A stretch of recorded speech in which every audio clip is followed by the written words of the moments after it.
જમ્મુ કાશ્મીરમાં ડોડામાં આતંકી અને સુરક્ષા દળો વચ્ચે વધુ એક અથડામણ થઈ છે। આતંકી અથડામણમાં એસઓજીનો એક જવાન ઘાયલ થયો છે। ફાયરિંગ દરમિયાન એક એસઓજી કર્મચારીને ગોળી વાગી હતી, ત્યારે તાત્કાલિક નજીકની હોસ્પિટલમાં સારવાર માટે તેઓને ખસેડવામાં આવ્યા।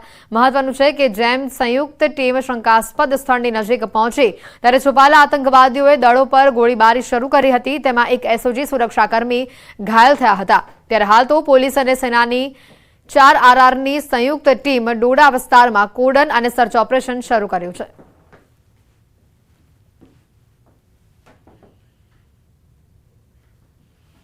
તો આ તરફ કુવૈતમાં થયેલા આ કાંડને લઈને પીએમ મોદીનું ટ્વીટ સામે આવ્યું છે। એક્સ ઉપર ટ્વીટ કરીને પીએમ મોદીએ દુઃખ વ્યક્ત કર્યું છે। ઈજાગ્રસ્તો જલ્દીથી સાજા થઈ જાય। કુવૈતમાં ભારતીય દૂતાવાસ નજર રાખી રહ્યું છે। અસરગ્રસ્તોની મદદ માટે ત્યાંના અધિકારી તૈનાત છે। કુવૈતમાં 6 માળની બિલ્ડિંગમાં લાગેલી આગમાં 41 ભારતીયો સહિત 49 લોકોના મોત થયા છે।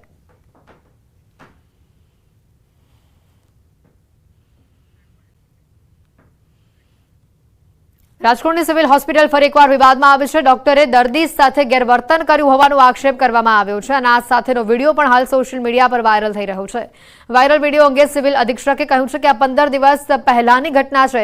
સિવિલ હોસ્પિટલમાં દાખલ દર્દી સાથે ડોક્ટરે ગેરવર્તન કર્યું હોવાનો આરોપ છે, જેમાં ડોક્ટરે વિડીયો બનાવનારની માતાને તું કહીને બોલાવ્યાનો આરોપ લગાવવામાં આવી રહ્યો છે। જોકે આ અંગે સિવિલ અધિક્ષક ડોક્ટર આર.એસ. ત્રિવેદી દ્વારા વિડીયો 15 દિવસ પહેલાનો હોવાનું ઉપરાંત આ બાબત સમાધાન થયું હોવાનું પણ જણાવાઈ રહ્યું છે।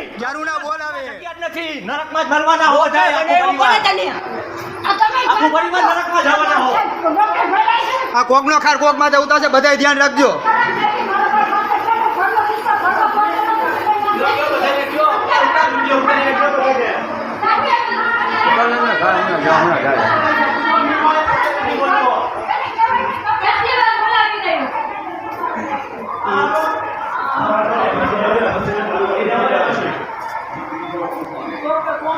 એક મારે રોતું હોય તો કે બહાર નીકળે છે, સાહેબને ત્યાં કેવરાવે। રાજ્યમાં ચોમાસું દસ્તક તો દઈ ચૂક્યું છે, ત્યારે ભાવનગર જિલ્લામાં ચોમાસું વાવેતરની ખેડૂતો જોરદાર તૈયારી કરવામાં લાગી ગયા છે। મેઘરાજાના આગમન પહેલા ખેડૂતો પરસેવો પાડીને ખેડાણ કરીને જમીન ફળદ્રુપ કરવા લાગ્યા છે, જેથી વાવેતર કરીને સારું ઉત્પાદન મેળવી શકાય। ભાવનગર પંથકમાં ચોમાસું પાકમાં મુખ્યત્વે મગફળી, કપાસ, બાજરીનું વાવેતર કરવામાં આવે છે। બસ હવે ખેડૂતો વરસાદ પડે અને વાવણી શરૂ કરીએ તેની રાહ જોઈ રહ્યા છે। સાથે સાથે ખેડૂતો બિયારણ, ખાતર વગેરેની ખરીદી પણ શરૂ કરવા લાગ્યા છે।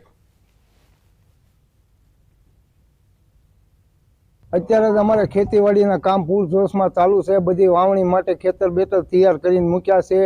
બિયારણની અત્યારે જે વાત કરીએ, બિયારણ તો બધા અમે અમારી રીતે લાવીને મૂકી દીધા છે, પણ જે રાસાયણિક ખાતર છે એની અમારે મોટી જરૂર છે, પણ જે જરૂર છે એ ખાતર અમને મળતા નથી।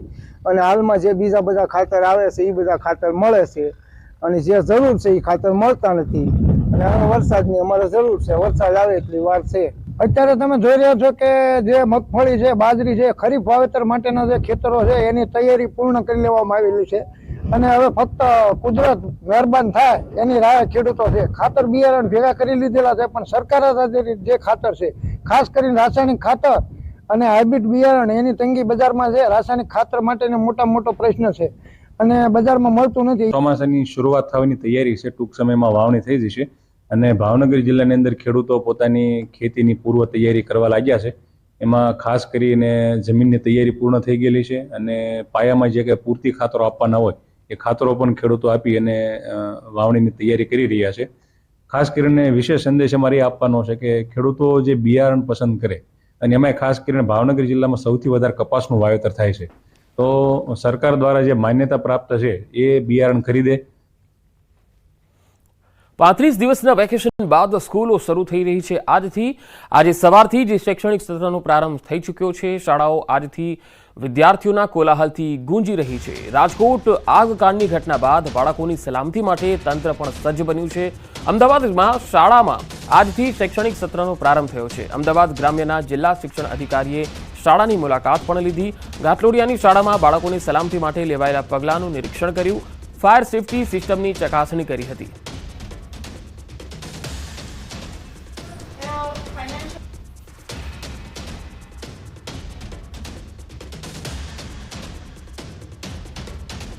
ઉનાળાના 35 દિવસના વેકેશન બાદ હવે શાળાઓમાં શૈક્ષણિક સત્ર આજથી પ્રારંભ થયો છે અને આપ જોઈ શકો છો કે અમદાવાદના ઘાટલોડિયા વિસ્તારમાં આવેલી કર્મચારી સ્કૂલ છે કે ત્યાં અમદાવાદ ગ્રામ્યના જિલ્લા શિક્ષણ અધિકારી કૃપાબેન ઝા કે તેઓએ પણ અહીંયા નિરીક્ષણ કર્યું હતું. વિદ્યાર્થીઓ કે જે આજે શાળાના પ્રારંભે જે આવ્યા છે તો તેઓને આવકારવા માટે તેઓ અહીંયા પહોંચ્યા હતા અને સાથે સાથે સ્કૂલમાં વિદ્યાર્થીઓની સલામતી કેટલી છે તેની પણ ચકાસણી કરી હતી. વિદ્યાર્થીઓને જે બેસાડવામાં આવ્યા છે ત્યાં તેઓ ક્લાસમાં પણ ગયા હતા. સાથે સાથે અહીંયા જે સ્કૂલ પાસે ફાયર સેફટી છે કે કેમ, ફાયર એનઓસી સ્કૂલ પાસે છે કે કેમ, તે તમામ વિગતોની તેઓએ અહીંયા ચકાસણી કરી છે. એટલે આજથી શાળાઓ શરૂ થઈ રહી છે અને શાળાઓ જે છે વિદ્યાર્થીઓના કોલાહલ સાથે ગુંજી ઉઠી છે. ત્યારે હજુ પણ ક્યાંક ને ક્યાંક આગામી દિવસોમાં વિદ્યાર્થીઓની સલામતી માટે શાળાના સંચાલકો સાથે પરામર્શ કરવામાં આવશે તેવું જે છે તે અમદાવાદ ગ્રામ્યના ડીઓ કૃપાબેન ઝાએ જણાવેલ છે. કેમેરામેન પંકજ મકવાણા સાથે સંજય ટાંક, ન્યૂઝ 18 ગુજરાતી, અમદાવાદ. તો શાળાઓ શરૂ થતાં આજે ખાસ વાહન ચાલકો માટે ગુજરાત રોડ સેફટી ઓથોરિટીએ નિર્દેશો જાહેર કર્યા છે, જેમાં વાહનમાં નંબર પ્લેટ પીળા રંગની જરૂરી છે. વાહનમાં પરમિટ કરતાં વધુ બાળકોને ન બેસાડવા. ફર્સ્ટ એડ કીટ અને ISI પ્રમાણિત સેફટી સાધન જરૂરી રહેશે. વાહનમાં ગેસ કીટ, RTO માન્ય અને હાઇડ્રો ટેસ્ટ જરૂરી રહેશે. વાહનનું ફિટનેસ સર્ટી, PUC અને ઇન્સ્યોરન્સ પણ જરૂરી રહેશે.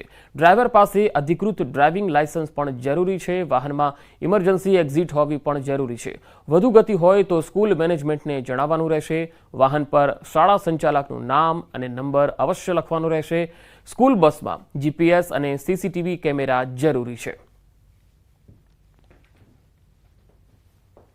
રાજ્યભરમાં આજથી શાળાના શૈક્ષણિક સત્રનો પ્રારંભ થઈ રહ્યો છે. ત્યારે સ્કૂલમાં જે છે અમદાવાદ ગ્રામ્યના ડીઓ જે છે કૃપાબેન ઝા કે તેઓ અમદાવાદના ઘાટલોડિયા વિસ્તારમાં આવેલી જે કર્મચારી સ્કૂલ છે ત્યાં તેઓ પહોંચ્યા છે અને તેઓ જે અહીંયા સ્કૂલમાં ફાયર સેફટીની સુવિધા કેવી છે, બાળકો સલામત છે કે કેમ, તે તમામ વિગતો જે છે તેની પણ ચકાસણી કરવામાં આવી રહી છે.